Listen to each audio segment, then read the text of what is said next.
Hello learners, welcome to my channel enlighten knowledge. आज हम discuss करने जा रहे हैं प्रॉपर्टीज़ ऑफ आइसोकरेंट्स के बारे में। ये बहुत ही ज़्यादा इंपॉर्टेंट टॉपिक है सभी क्लासेस के लिए, तो इसको ज़रूर देखिएगा, वीडियो को एंड तक ज़रूर देखिएगा ताकि आपको सारी की सारी प्रॉपर्टीज़ क्या है ईजिली अंडरस्टूड हो जाए। उससे पहले मैं आपको बता दूं कि आप मेरा टेलीग्राम चैनल भी ज्वाइन कर सकते हैं। वहाँ पर आपको हर एक वीडियो के PDF फाइल अवेलेबल हो जाएगी। साथ ही में फेसबुक पेज को भी लाइक कर दीजिएगा, लिंक आपको डिस्क्रिप्शन बॉक्स में मिल जाएगा। तो शुरू करते हैं आज की वीडियो को।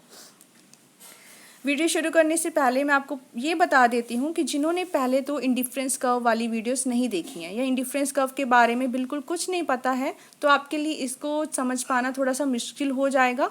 तो आप लोग पहले क्या करो, इंडिफरेंस कर्व की जो भी मीनिंग है, उसकी प्रॉपर्टीज़ है, उसको ज़रूर पढ़ के आइएगा, क्योंकि सारी की सारी जो प्रॉपर्टीज़ है ना वही हम लोग इसमें डिस्कस करेंगे। बस फ़र्क क्या है, उसमें कंज्यूमर की बात की जाती है और इसमें प्रोड्यूसर्स की बात की जाती है। प्रॉपर्टीज़ बिल्कुल ही वैसी की वैसी ही है। तो पहले प्रॉपर्टी की बात करते हैं। पहली प्रॉपर्टी है an isoquant lying above and to the right of another isoquant represent a higher level of output.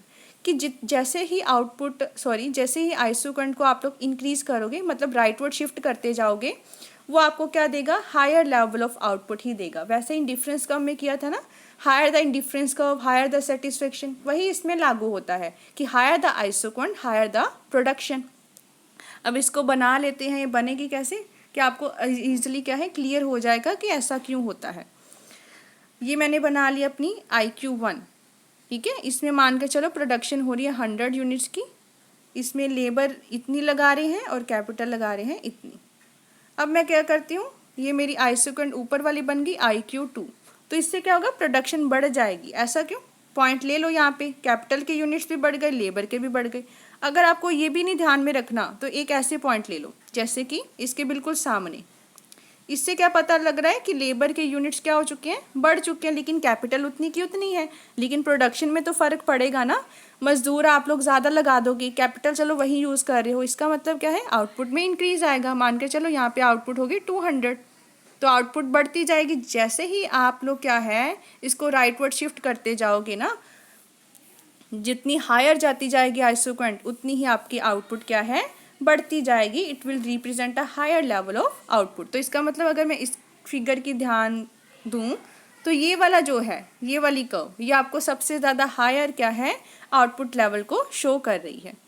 और आपको पता ही होगा एक्स एक्सिस पे हमने क्या लेना है, लेबर को, और Y एक्सिस पे क्या लेना है, कैपिटल को, क्योंकि 2 फैक्टर्स ऑफ प्रोडक्शन को इसमें हम लोग लेकर चलते हैं। जैसे इंडिफरेंस कर्व में हम लोग 2 गुड्स को लेकर चलते थे, इसमें 2 फैक्टर्स ऑफ प्रोडक्शन को लेकर चलते हैं। This is because of the fact that on higher isoquant we will have either more units of one factor. जैसे मैंने ये बताया है, लेबर के यूनिट्स बढ़ गए ना, ज़्यादा हो गए, more units of one factor, और production of more units of both the factor. Both को भी हम लोग कर सकते हैं। ये देखो, अगर ये पॉइंट लेते हैं, कैपिटल भी बढ़ गई, लेबर भी बढ़ गई। तो जैसे ही क्या है, आइसोकरेंट ऊपर करते जाओगे, ज़्यादा फैक्टर्स ऑफ प्रोडक्शन लेने पड़ेंगे। जितने ज़्यादा लेने पड़ेंगे उतनी ही आउटपुट क्या होगी, बढ़ती जाएगी। ये तो थी पहली प्रॉपर्टी। सेकेंड है, 2 isoquants can not cut each other. जैसे कि हमने इंडिफरेंस कर्व में पढ़ा था, just as 2 indifference curve can not cut each other, 2 isocants also cannot cut each other. If they intersect each other, there will be a contradiction and will give the inconsistent result. तो contradiction हो जाएगी और हमें क्या है, result अच्छे नहीं मिलेंगे। अब इसको भी बना लेते हैं। यहाँ पे क्या बात की है कि 2 कट नहीं करनी चाहिए। हम सिचुएशन लेकर चलेंगे कि हम 2 कट करके दिखाते हैं भाई, है ना। उसके बाद हम लोग बनाएंगे कि ये कट नहीं कर सकते हैं। अब ये मानकर चलो हमारी आइसोकरेंट 1 है, 100 यूनिट्स की प्रोडक्शन कर रही है, और ये हमारी आइसोकरेंट बन गई 2। जहाँ पे तो कट कर रही है, यहाँ पे हमने A पॉइंट दे दिया, यहाँ पर B पॉइंट ले लिया, और यहाँ पे हमने ले लिया C पॉइंट। ये लेबर है और ये कैपिटल है। अब मैंने क्या बताया था जब आइसोकरेंट के मीनिंग था हमारा, कि हर आइसोकरेंट पे क्या है, आपको इक्वल लेवल ऑफ आउटपुट ही मिलता है। लेबर इंक्रीज हो, कैपिटल डिक्रीज हो, या कैपिटल इंक्रीज हो, लेबर डिक्रीज हो, वो आपको क्या देंगे, इक्वल लेवल ऑफ आउटपुट ही देंगे। इसका मतलब क्या है, अगर मैं IQ1 को लेकर चलूँ तो इसमें कौन कौन से पॉइंट है, एक तो A है, एक C है। इसका मतलब मैं लिख सकती हूँ A = C, ठीक है। उसके बाद ले लेते हैं IQ2 को। इसमें कौन कौन से पॉइंट लाई करते हैं, A है और B है। इसका मतलब A = B। From mathematically point of view अगर देखा जाए तो A = C, A = B, इसका मतलब B = C आ जाएगा। B will be equal to C, लेकिन क्या बी सी के इक्वल है? डायग्राम में देखो, क्या बी सी के इक्वल है? नहीं ना, क्योंकि देखो बी कहाँ पर है, बी आपका हायर आइसोक्वेंट पे है IQ2 पे, और सी कहाँ पे है, लोअर आइसोक्वेंट पे। इसका मतलब वहाँ 100 की प्रोडक्शन है, यहाँ 200 की है, तो इक्वल कैसे हो सकते हैं? सो दैट्स वाई आइसोक्वेंट्स एक दूसरे को कट नहीं कर सकते हैं। ये आपकी सारी की सारी यहाँ पे थ्योरी में आप लोग पढ़ सकते हैं। ये मैंने आपको बता दिया कि इक्वल हम लोग नहीं ले सकते, जिस वजह से आइसोक्वेंट एक दूसरे को कट नहीं कर सकते। थर्ड पॉइंट है isoquants are convex to the point of origin, कि ये हमेशा क्या होंगे, कन्वेक्स होंगे। इसके पीछे रीज़न क्या होता है, marginal rate of technical substitution, जो मैंने आपकी प्रीवियस वीडियो सारी की सारी डिस्कस करवाई है ना, marginal rate of technical substitution वाली, वही इसमें चीज़ की वजह से आपके डिमिनिशिंग स्केल्स मिलते हैं, मतलब diminishing marginal rate of technical substitution का प्रिंसिपल अप्लाई होता है।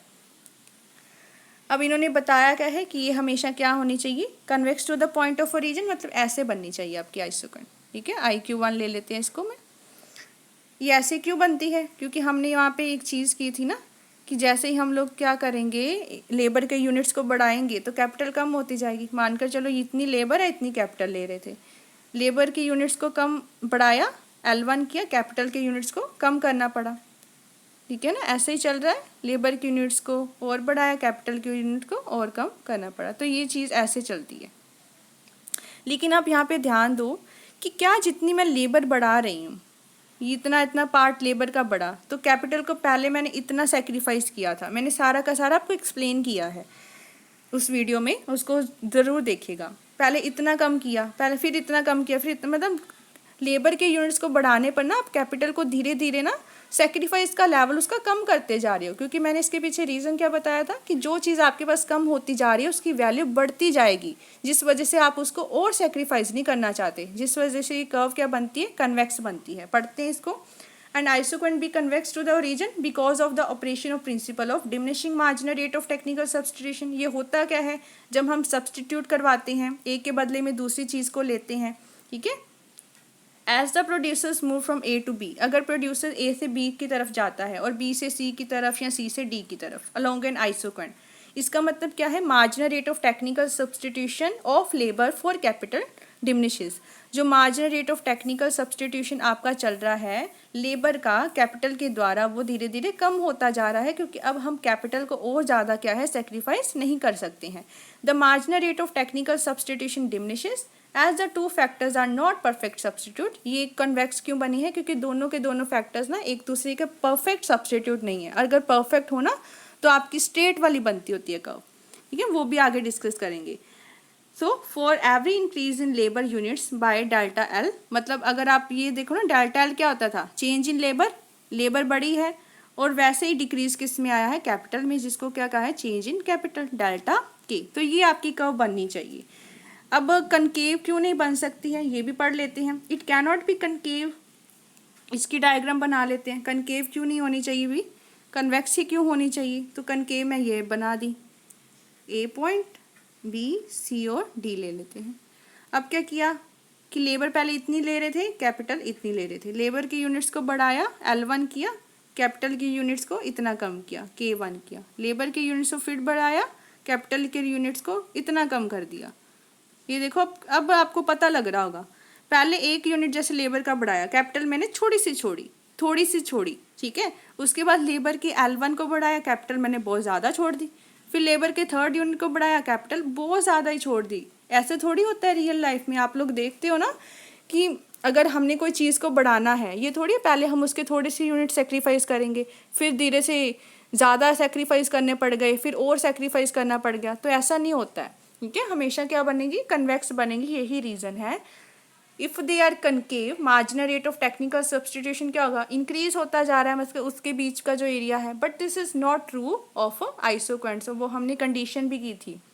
Since marginal rate of technical substitution diminishes ही होना चाहिए, इस वजह से ये आपकी हमेशा क्या बनेगी, convex to the point of origin बनेगी, ना कि कनकेव बनेगी। फोर्थ पॉइंट है no isoquant can touch either axis. ये बहुत ही ईजी पॉइंट है, इसको देख लो।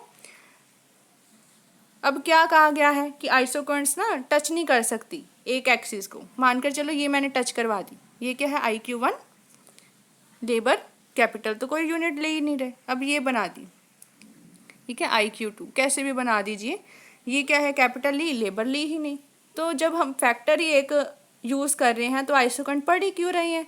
अगर अकेली लेबर ही लेनी थी, ठीक है, और अकेली कैपिटल ही लेनी थी, तो दो फैक्टर्स ऑफ प्रोडक्शन का क्या मतलब है। If an isoquant touches the X axis को टच कर रही है, it would mean that commodity can be produced with the OL units. हम अकेली लेबर से ही कमोडिटी प्रोड्यूस कर रहे हो, कैपिटल तो यूज़ नहीं कर रहे। सो अगर हम वाई एक्सिस पे ले लें, पॉइंट की ऑन वाई एक्सिस क्या इंप्लाई करती है कि कैपिटल के यूनिट्स को यूज़ कर रहे हैं और कोई भी यूनिट लेबर का यूज़ नहीं कर रहे। So this is not possible, क्योंकि हम लोग सिर्फ एक फैक्टर ऑफ प्रोडक्शन को नहीं ले सकते। आइसोकरेंट्स में दो फैक्टर्स ऑफ प्रोडक्शन को ही पढ़ा जाता है, जिस वजह से ये भी पॉसिबल नहीं है कंडीशन। फिफ्थ पढ़ते हैं, आइसोकरेंट्स आर नेगेटिवली स्लोप। जो आपके आइसोकरेंट्स होंगे ना, वो हमेशा क्या होंगे, नेगेटिवली स्लोप, मतलब डाउनवर्ड स्लोपिंग ही करेंगे। And isoquant slope downward from left to right. Logic क्या है इसके पीछे, वही लॉजिक है, diminishing marginal rate of technical substitution, क्योंकि ये क्या बनती है, कन्वेक्स बनती है to the point of origin, ऐसे ही बनेगी, ठीक है ना, कन्वेक्स बनेगी। इसके पीछे रीजन है diminishing marginal rate of technical substitution. In order to maintain a given output, a reduction in the use of one input must be offset. कहते हैं क्या है कि अगर एक यूनिट को हमने बढ़ाना है तो दूसरा यूनिट वैसे ही क्या है, कम होता जाएगा, ठीक है ना, जो हमने बार बार बात की ही है कि एक यूनिट को बढ़ाना है, दूसरा कम होता जाएगा। इस तरीके से कम होगा कि प्रोडक्शन लेवल पे कोई भी असर नहीं पड़ेगा, वो तो अपने लेवल पे खड़ी ही रहेगी। फिगर आपको बता देती है, when the producers move from A to B, ठीक है ना, A से B की तरफ जाती है, लेबर तो बढ़ा, लेकिन आपको कैपिटल क्या करनी पड़ी, डिक्रीज करनी पड़ी, क्योंकि आपको सेम लेवल ऑफ आउटपुट को क्या करना है, मेंटेन करना है। आगे हम इसकी भी कंडीशन देखते हैं कि ऐसे ही क्यों बननी चाहिए भाई, ये हॉरिजॉन्टल, वर्टिकल, अपवर्ड स्लोपिंग क्यों नहीं बन सकती, इसको डिस्कस कर लेते हैं साथ ही में। पहले हम बना देते हैं इसको हॉरिजॉन्टल, बना देंगे, ये लीजिए, ये मैंने बना दी हॉरिजॉन्टल। अब इसका मतलब क्या है कि लेबर के तो मैं कितने भी यूनिट्स बढ़ा सकती हूँ ना, L1, L2, L3, ठीक है, ये आपका O पॉइंट है।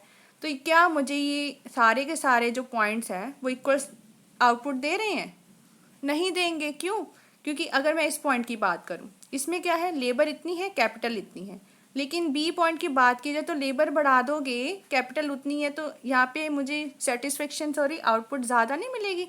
अगर मुझे यहाँ पे 50 की मिल रही है तो यहाँ पे 100 की नहीं मिलेगी, C पे और भी ज़्यादा होगी। जितने आप लोग एक फैक्टर ऑफ प्रोडक्शन बढ़ाओगे, आउटपुट अपने आप बढ़ेगी ना। तो ये ऐसा तो हो नहीं सकता, हमने क्या बढ़ा था, आइसोकरेंट से हमें सेम आउटपुट ही मिलती है, तो ये तो पॉसिबल नहीं है। अब पढ़ते हैं सेकंड वाली कर्व को। अब सेकंड वाली कर्व क्या कहने जा रही है, वो कहती है कि वर्टिकल बना दो। वर्टिकल में अब क्या होगा, लेबर वही यूज़ कर रहे हो, ये मैंने A पॉइंट ले लिया, कैपिटल इतनी, लेबर तो उतनी ही रह रही है ना, ये B पॉइंट है, लेकिन कैपिटल बढ़ गई। अब कैपिटल बड़ी है तो इसका मतलब B पॉइंट मुझे ज़्यादा आउटपुट देगी। अगर मैं और भी ले लूँ, C पॉइंट ले लूँ, कैपिटल और बढ़ गई तो C मुझे ज़्यादा देगी ना। इसका मतलब क्या है, इनमें वेरिएशंस है A B C पॉइंट में, और ऐसा हम लोग नहीं ले सकते। एक लास्ट थर्ड बना लेते हैं। थर्ड में क्या लेना है, अपवर्ड स्लोपिंग ले लीजिए। अपवर्ड स्लोपिंग में भी आप लोग डिस्कस करके देख लीजिए, इतनी लेबर इतनी कैपिटल A पॉइंट पे, ठीक है। यहाँ पर पॉइंट ले लो B पॉइंट, लेबर भी बढ़ गई, कैपिटल भी बढ़ गई, इसका मतलब B मुझे ज़्यादा आउटपुट नहीं देगी। और भी बढ़ा दो, C पॉइंट ले लो, और लेबर बढ़ गई और कैपिटल बढ़ गई, तो इसका मतलब C पे ज़्यादा मिलेगी। ऐसा आपको देखने को मिल ही नहीं सकता आइसोकरेंट में, उसकी प्रॉपर्टी ही कॉन्ट्राडिक्शन हो जाएगी सारी की सारी। तो मतलब हम लोग इसको कन्वेक्स ही बना सकते हैं, ना कनकेव, ना हॉरिजॉन्टल, ना वर्टिकल, ना ही अपवर्ड स्लोपिंग। तो ये थी आपकी प्रॉपर्टी। लास्ट प्रॉपर्टी की अगर बात की जाए, ये सारी की सारी एक्सप्लेन की गई है, ताकि आप लोग को जो PDF फाइल अवेलेबल होगी उसमें आप लोग उसको पढ़ सकते हैं कि हमने कैसे इसको एक्सप्लेन करना है। ये फिगर्स आपको मिल जाएंगी। नेक्स्ट है, आइसोकरेंट्स नीड नॉट बी पैरेलल, कि आइसोकरेंट हमेशा पैरेलल ज़रूरी नहीं हो, हम लोग कैसे भी आइसोकरेंट्स को बना सकते, लेकिन कट नहीं कर सकते, क्योंकि कट वाला हमने टॉपिक पढ़ लिया है कि आइसोकरेंट्स एक दूसरे को कट नहीं कर सकती हैं।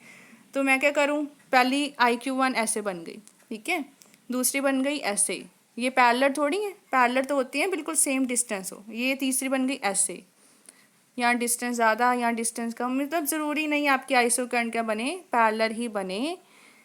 To the O X axis. The shape of an isoquant depend किस पे करती है, marginal rate of technical substitution पे डिपेंड करती है ना। तो since the rate of substitution between two factors need not be necessary the same, इसका मतलब जरूरी थोड़ी इसका marginal rate of technical substitution इसके बराबर ही हो, ठीक है ना, सबके बराबर हो ही नहीं सकता, इसका मतलब ज़रूरी नहीं ये सारी की सारी आइसोक्वांट्स आपकी पैरेलल ही बने। तो ये सारी की सारी होती हैं आपकी इंपॉर्टेंट प्रॉपर्टीज जो आइसोक्वांट में आपको ध्यान में रखनी है, ठीक है। ये सारी इंपॉर्टेंट है आपके लिए प्रॉपर्टीज़। आई होप आपको अच्छे से लेक्चर पसंद आया होगा, अच्छे से समझ आया होगा। अगर वीडियो हेल्पफुल लगी हो तो इस चैनल को ज़रूर सब्सक्राइब कीजिए, like share and comment and press the bell icon, ताकि हर वीडियो की नोटिफिकेशन आपको टाइम टू टाइम मिलती रहे। Thank you.